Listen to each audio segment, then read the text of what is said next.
এক মাসের মধ্যে শিশু রামিসার হত্যার বিচার নিশ্চিত করা হবে। জাতীয় কবি কাজী নজরুল ইসলামের ১২৭তম জন্মজয়ন্তীর অনুষ্ঠান উদ্বোধনীতে একথা বলেছেন প্রধানমন্ত্রী।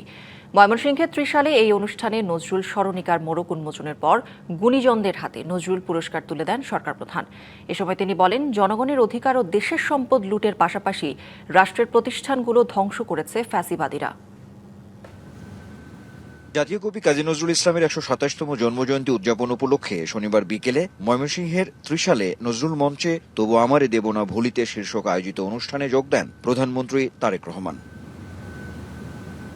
৩ দিনব্যাপী জাতীয় কর্মসূচির উদ্বোধন করেন সরকার প্রধান, যেটা ছিল দীর্ঘ সময় পর রাষ্ট্রীয়ভাবে কাজী নজরুলের জন্মজয়ন্তীতে বড় আয়োজন।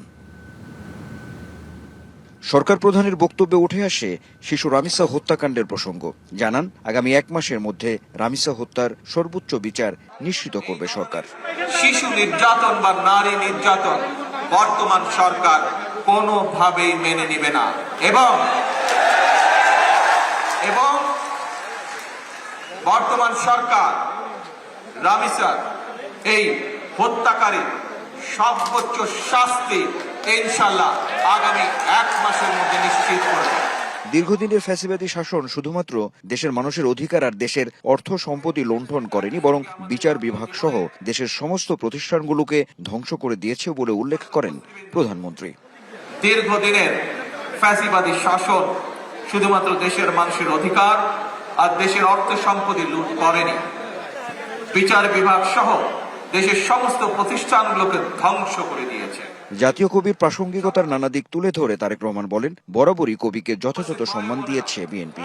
বাংলাদেশ ও কাজী নজরুল ইসলাম এক অবিভাজ্য সত্তা। ঈদ আসবে, সাথে ক্যাশব্যাকও আসবে। নিজের বা প্রিয়জনের জন্য কেনাকাটায় এবারও নগদ পেমেন্টে পাচ্ছেন দারুণ ক্যাশব্যাক। তাই যাই কিনুন, পেমেন্ট করুন নগদে। তিনি আমাদের জাতীয় সত্তার সার্থক প্রতিনিধি, আমাদের জাতীয় চেতনার প্রতীক, আমাদের জাতীয়তাবাদের প্রতীকী। জাতীয় কবির জন্মদিনে আমরা অন্যায়, অবিচার, ক্ষুধা, দারিদ্র ও বিপদের গ্লানি মুছে ফেলি। একটি নিরাপদ মানবিক রাষ্ট্র এবং সমাজ প্রতিষ্ঠা করতে রাজনৈতিক সংস্কৃতির পরিবর্তন ঘটানোর উপরও জোর দেন প্রধানমন্ত্রী। রাজনৈতিক সংস্কৃতির পরিবর্তন ঘটাতে হবে।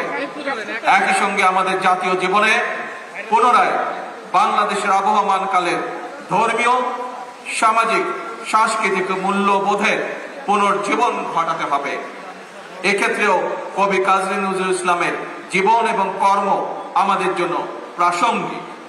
নজরুল স্মরণিকার মোড়ক উন্মোচন ও গুণীজনদের হাতে নজরুল পুরস্কার তুলে দেন সরকার প্রধান। Anwar Hossain, DBC news, Trishal, Mymensingh.